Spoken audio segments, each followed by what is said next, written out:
Chapter BTC पर। तो आज हम बात करने वाले हैं चैप्टर 6 जो कि क्लास 9 का है, लाइन्स एंड एंगल, इस पर बात करेंगे। एंड पिछली मैंने जो इंट्रोडक्शन वीडियो बनाई थी इस चैप्टर की, आई होप आप सबने देख ली होगी। और इस चैप्टर में मैंने बताया भी था कि ये चैप्टर ज्योमेट्री का बेस चैप्टर है, तो आपको इस पर फोकस करना बहुत ज़रूरी है, ठीक है। और ये आगे जो क्वाड्रिलेटरल और ट्रायंगल जैसे चैप्टर करेंगे उसमें भी आएगा, तो इसलिए फटाफट से स्टार्ट करते हैं। आज एक्सरसाइज स्टार्ट करेंगे आज, ठीक है। पहले मैं हेडिंग डाल देता हूँ, lines and angles, exercise 6.1 NCERT की करेंगे, ठीक है।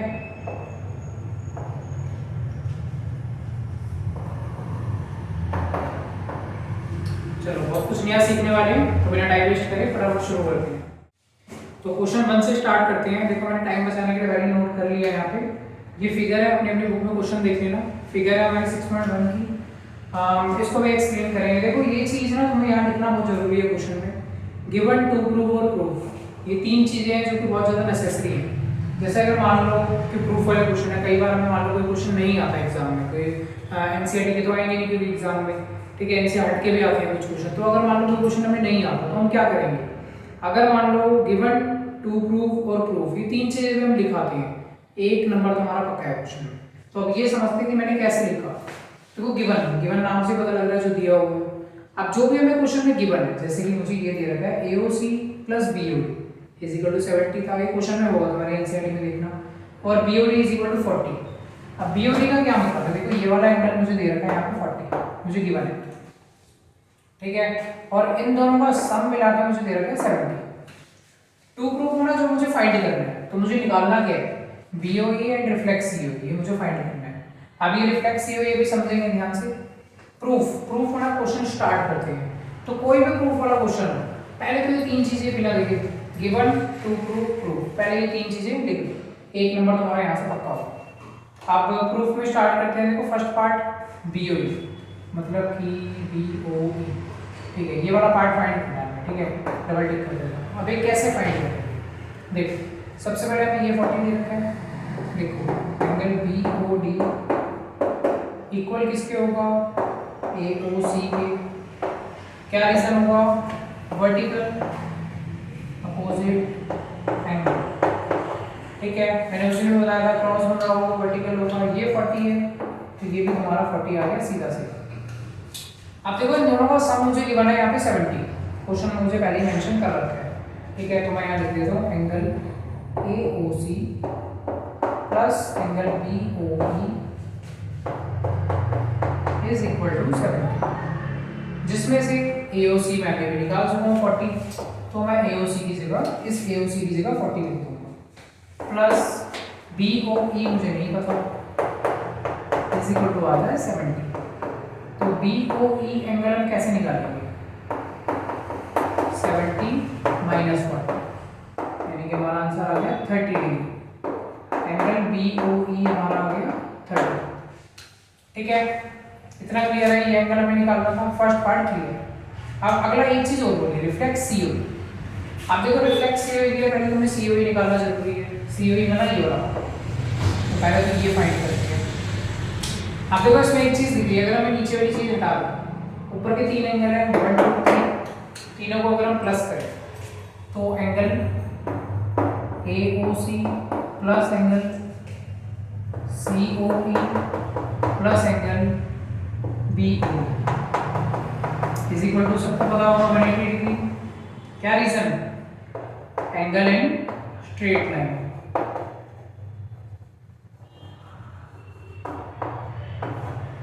अगर यही चीज बात होती सिर्फ दो एंगल की, एक लाइन पे बन रहे हैं दो एंगल, तो होता लीनियर को, मैंने उसी में बताया था। अब ये फिलहाल एंगल इन स्ट्रेट लाइन, ठीक है।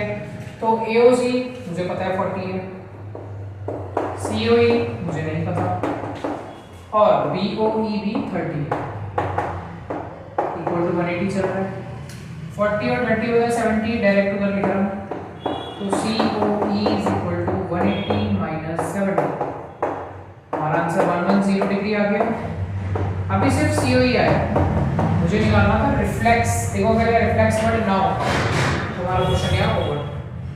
अब इन्होंने बोल दिया रिफ्लेक्स, रिफ्लेक्स का मैंने इंट्रो में भी आपको बताया था, जैसे कि ये एक एंगल है, ठीक है।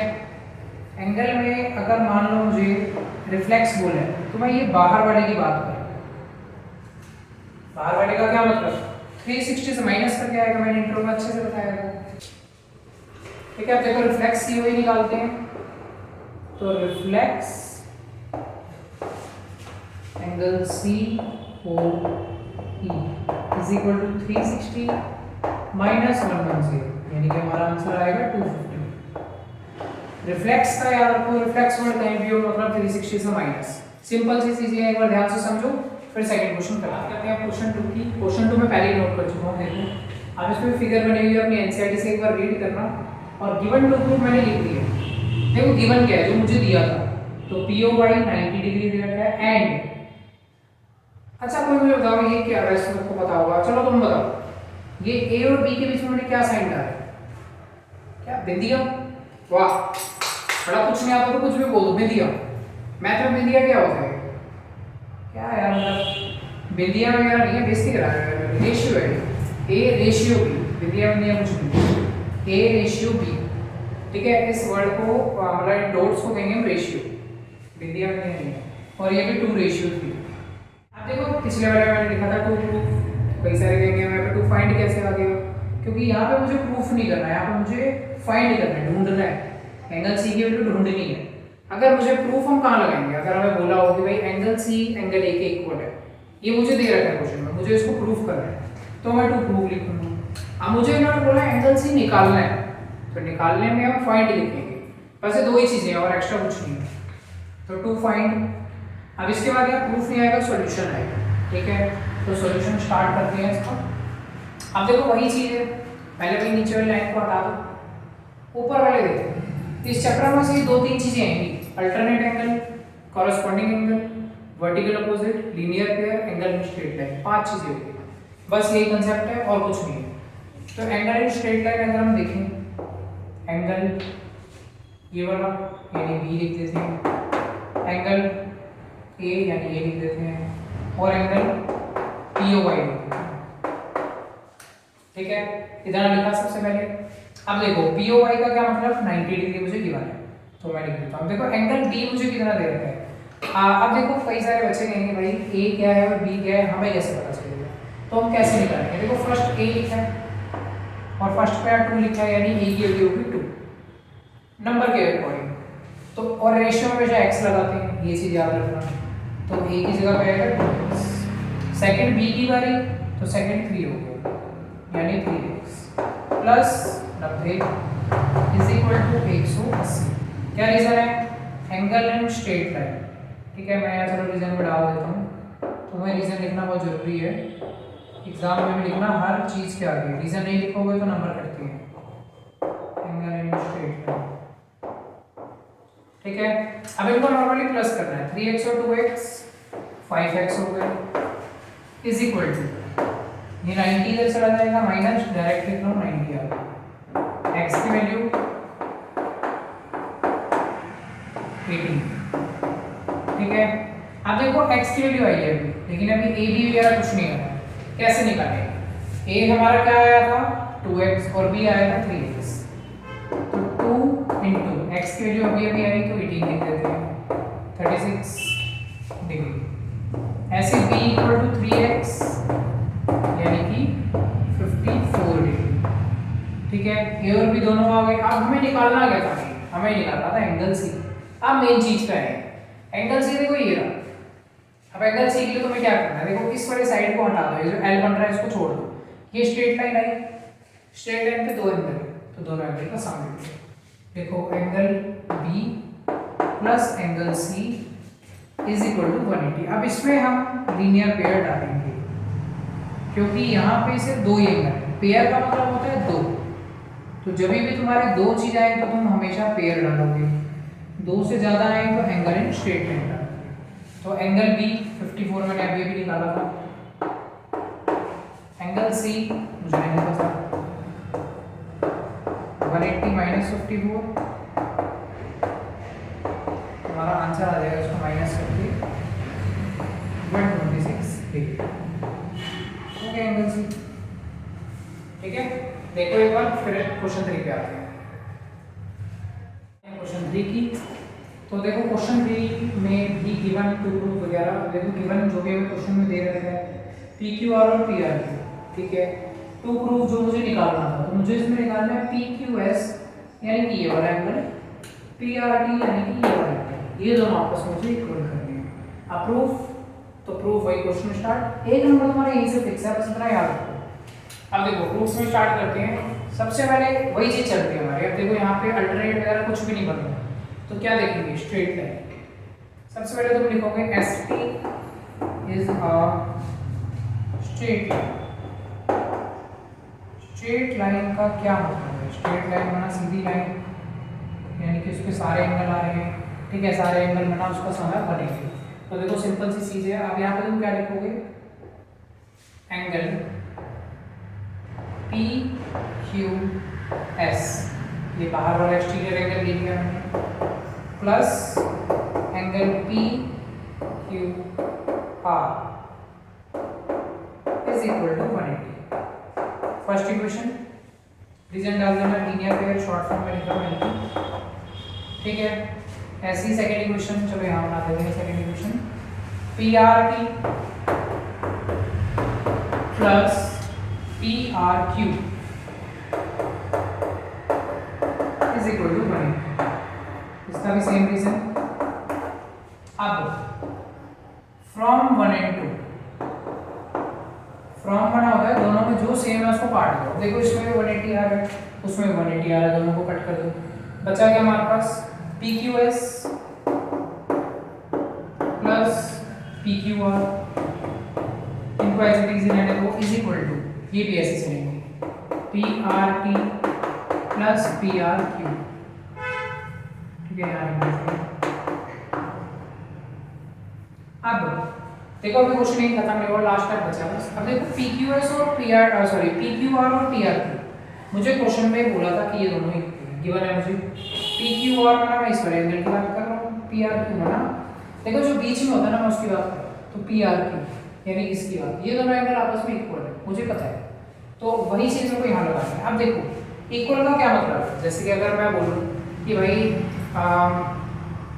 मान लो कि एक ग्रीन पेन है, ठीक है, और चलो एक ये रेड पेन ले लेते हैं, ग्रीन पेन और रेड पेन आपस में इक्वल है फॉर एग्जांपल, हमें बोल रहे हैं, तो यानी कि मैं इसकी जगह इसको यूज कर सकता हूँ, कोई मतलब ही नहीं है क्योंकि दोनों इक्वल है, तो मैं दोनों की जगह किसी को भी यूज कर सकता हूँ, यही बोला है ना क्वेश्चन में।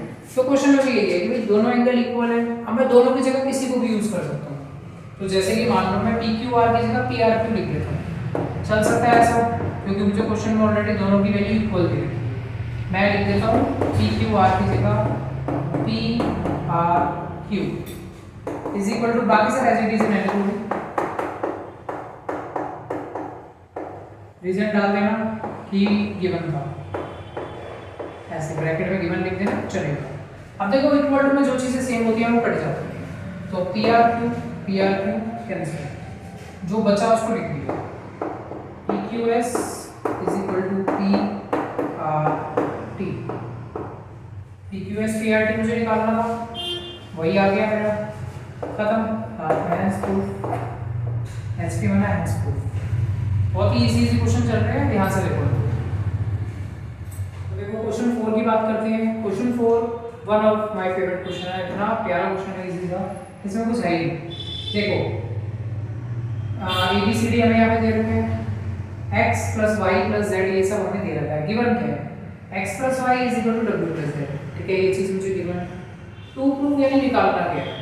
AOB is a straight line. अब देखो AOB एक स्ट्रेट लाइन है, कैसे होगा तुम बताओ, कैसे होगा? क्या वो तो दिख रहा है, कैसे बच्चे हैं यार, ये लिखोगे वो तो दिख रहा है, ये तुम्हारा आंसर है। AOB is a straight line, वो दिख रहा है, क्या कर रहे हो यार? हर समय में जाने में तो पढ़ाई के ध्यान दो। देखो AOB एक स्ट्रेट लाइन है, ये सबको दिख रहा है, लेकिन निकालना कैसे है तो वो देखते हैं, प्रूफ करते हैं। देखो प्रूफ में है क्या? सबसे पहले तुम ये देखो, चारों एंगल का सम, ऐसा तुम्हें कुछ दिख रहा है, रिफ्लेक्स एंगल एक बन रहा है, x plus Y plus reflex angle complete angle w plus z is equal to 360। Complete angle का सम हमेशा 360 होता है, पूरा सर्कल बन रहा है, ठीक है। कोई डाउट नहीं है इसमें में। अब देखो x प्लस वाई और w प्लस जेड मुझे आपस में इक्वल दे रखे हैं, तो यानी कि वही अभी जैसे पिछले में कर रहा था वैल्यू इक्वल है तो मैं दोनों की जगह कुछ भी लिख सकता हूँ, तो वही करना है मुझे यहाँ पे। तो मैं x प्लस वाई की जगह for example w plus Z लिख देता हूँ और एक w प्लस जेड मेरे पास रखा हुआ है पहले से, ये मुझे दे रहा है 360 के। अब देखो दो बार हो गया w प्लस जेड, तो मैं इसको ऐसा लिख सकता हूँ 2w प्लस जेड, ठीक है। 2 डिवाइड में जाएगा, w plus Z is equal to 360 divide, यानी कि w plus Z straight line बना रहा है। खत्म क्वेश्चन। मैं बोला था इस क्वेश्चन में कुछ भी इसी क्वेश्चन था, तो ध्यान से देखो क्या मुझे सबसे मुश्किल, अच्छा देखो ये मेरे से पूछ रहे हैं कि मुझे सबसे मुश्किल क्या लगता है। देखो सबसे मुश्किल अगर मैं बात करूँ आज के समय में, देखो मेरे हिसाब से पढ़ाई से अगर की बात करें, सबसे मुश्किल काम तो भाई एक ही है, इंसानों को पैसा, ठीक है, सबसे मुश्किल काम है। क्योंकि देखो हमें क्या पता किसी के मन के अंदर क्या चल रहा है, तो मेरे हिसाब से सबसे मुश्किल काम मेरे लिए नहीं सबके लिए यही है, किसी इंसान को पहचानना। और चलो तुमने बात छेड़ ही दिया, तो देखो आजकल की तो जो जनरेशन है ना, उनकी एक सबसे गंदी बात है वो किसी पे भी ट्रस्ट बहुत जल्दी कर लेती है, जो कि हमें नहीं करना चाहिए, ठीक है। ये सबसे बड़ी उनकी गलती है कि वो ट्रस्ट किसी पे भी कर लेते हैं, बहुत जल्दी कर लेते हैं। मतलब मैं ये नहीं कह रहा किसी पे ट्रस्ट ही मत करो, लेकिन पहले समझो उस चीज़ को। ये नहीं कि आज तुमने किसी से दोस्ती करी हो भाई, कल से तुम उसको अपने सारे राज बता रहे हो, तुम्हारे पास इतने सोना है, इतना ये है, इतना वो है, तुम्हारे पापा ये काम करते हैं, तुम्हारे घर में कितना पैसा आ रहा है, ये सब चीज़ें किसी को ऐसे नहीं बतानी चाहिए, ठीक है। आजकल की जनरेशन की सबसे खराब बात जो मुझे लगती है वो यही लगती है कि ट्रस्ट किसी पे भी कर लेते हैं बहुत जल्दी, और फिर कॉमन सी बात है उनका ट्रस्ट टूटेगा, फिर डिप्रेशन में चले जाते हैं, कुछ भी कर लेते हैं, ठीक है। ये सब इसलिए नहीं करना चाहिए। एक बहुत अच्छी सी लाइन है इस बात को जो स्पेसिफाई करती है कि किसी से मिलते ही एकदम से उस पर भरोसा मत किया करो, क्योंकि इंसान भी हमेशा परतों में खुलता है। परत का मतलब समझता ना, लेयर्स में खुलता है। अब हमें क्या पता उसके मन में क्या चल रहा है। शुरू भाई ऊपर से तो हर कोई बंदा दिखाता है, यहाँ पे वो तुम्हारा एकदम ट्रस्टी है, तुम्हारा सगा है, लेकिन अंदर से तुम्हें क्या पता कैसा है, ठीक है। तो ये चीज़ एकदम याद रखो कि किसी से मिलते ही उस पर भरोसा ना किया करो, क्योंकि इंसान हमेशा परतों में खुलता है। याद रखो इस बात को, ठीक है। और ट्रस्टेड से तुम्हारे फैमिली वाले ही होते हैं, मतलब तुम्हारे मम्मी पापा भाई बहन दादा दादी, जो तुम्हारे क्लोज वंस हैं। एक आधा कोई किसी का बेस्ट फ्रेंड भी हो सकता है, ठीक है, लेकिन सारे नहीं। तो याद रखो इस बात को, ठीक है। चलो वापस टॉपिक पे आते हैं और क्वेश्चन 5 की बात करेंगे इसके बाद। तो देखो फिफ्थ क्वेश्चन की बात करते हैं। फिफ्थ क्वेश्चन में हमें क्या गिवन है, क्वेश्चंस साथ साथ पढ़ते रहना अपने बुक से। देखो गिवन है POQ, ये एक स्ट्रेट लाइन, स्ट्रेट लाइन मतलब सबको पता है 180। टू प्रूव मुझे इसमें निकालना क्या है, देखो ROS ये वाला जो एंगल आ रहा है ये इक्वल टू किसके रहेगा, हाफ QOS ये वाला पार्ट ये जो पूरा ऐसे एक्सटेंड हो रहा है, ठीक है, जो कि एक ऑब्ट्यूज एंगल है, माइनस POS जो कि ये वाला है, ठीक है, एक एक्यूट एंगल है। तो प्रूफ में हम क्या करेंगे सबसे पहले। अब देखो जो हमें गिवन है मैंने वही लिख दूं, सिंपल सी बात, ठीक है। ये थोड़ा लंबा क्वेश्चन है, थोड़ा डिफिकल्ट भी हो सकता है थोड़े बच्चों के लिए नहीं है। तो देखो क्योंकि ये एक स्ट्रेट लाइन है तो मैं इसको ऐसा लिख सकता हूँ, देखो क्योंकि ROQ मुझे गिवन है, ऑलरेडी गिवन है 90 डिग्री, तो मैं ROQ को ROP के इक्वल भी लिख सकता हूँ, क्योंकि दोनों इक्वल थे। देखो जब स्ट्रेट लाइन बन रही है, परपेंडिकुलर बन रहा है बेसिकली, RO जो है, चलो इससे पहले रीजन लिख लेते हैं यहाँ पे,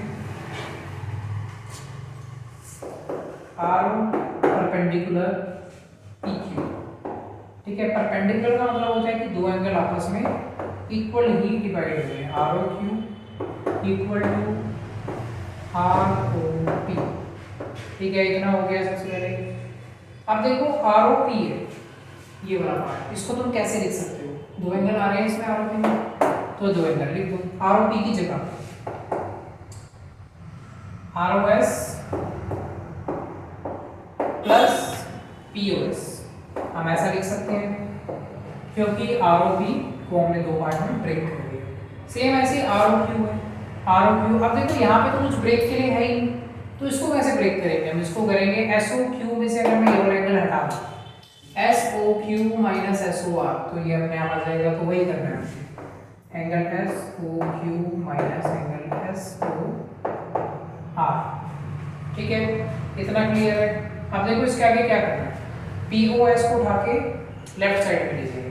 देखो एस ओ क्यू अपनी जगह पे रहेगा, ये वाला minus angle P O S हो गया इज इक्वल टू, ये एस ओ आर माइनस का था, इधर आके प्लस का हो जाएगा। आर ओ एस पहले ही लिखा हुआ है और एस ओ आर हो रहा। अब देखो आर ओ एस और एस ओ आर दोनों का मतलब सेम है, कंफ्यूज नहीं होना। R O S S O R दोनों में सेम की बात हो रही है, तो वो सेम है। तो उसको हम ऐसा लिख सकते हैं, two angle S O R या आर ओ एस, कुछ भी कर सकते हो दोनों में से।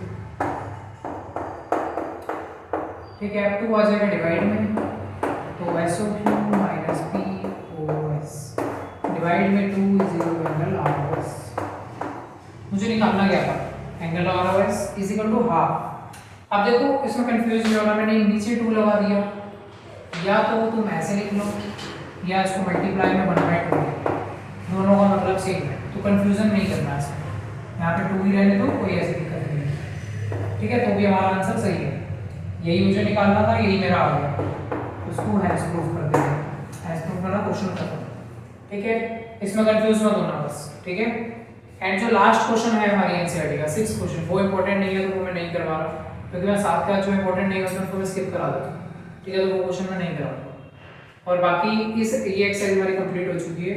कोई डाउट हो तो इसको एक बार दोबारा देखना, क्योंकि अभी मैं आगे 6.2 कराऊंगा, फिर और अपना एक्स्ट्रा क्वेश्चन कराऊंगा, और इसकी बारी है कि बाद, बाकी जब सारे चैप्टर हो जाएंगे तो लास्ट में रिवीजन का टाइम आएगा, तब इसकी बारी आएगी।